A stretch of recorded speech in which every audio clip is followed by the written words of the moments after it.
Hey, good morning. NP Lisa here of NP Lisa Listens and NP Lisa Blogs.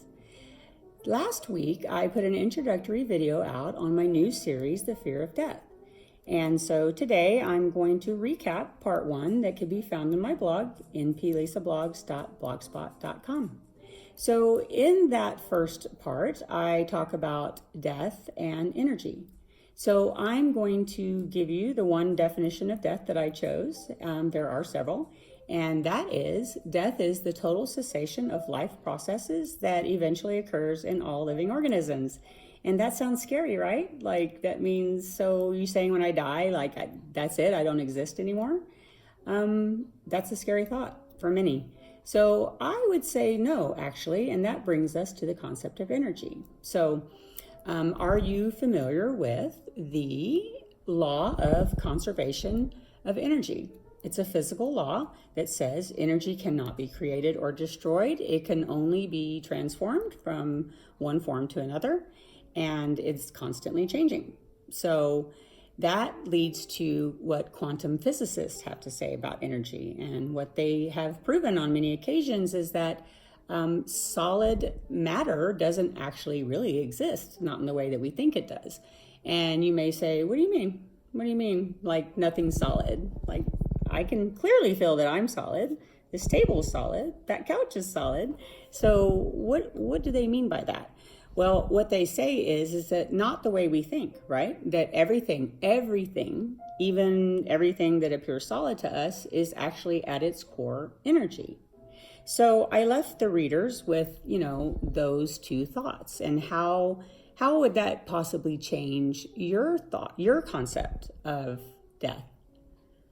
And so that was part one. Today is part two, and I'm going to talk about briefly the concept of the soul. What is the soul? To put it in a nutshell, the soul is the immaterial essence and totality of who we are at our core level. And remember, we are made up of energy.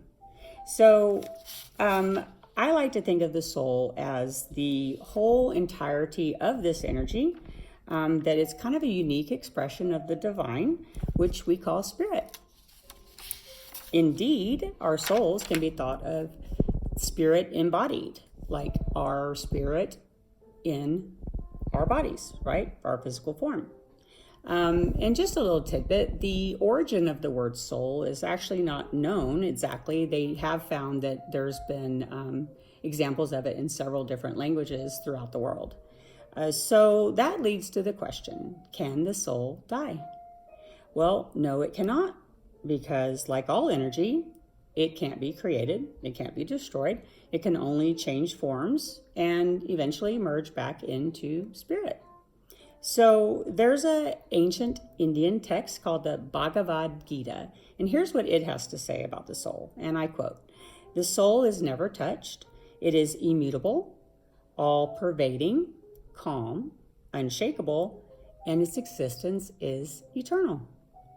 So if the soul can't die, it can only change forms, then how, again, does that change the idea of death and our own deaths? As a nurse practitioner, I see a lot of the fear of death in my practice.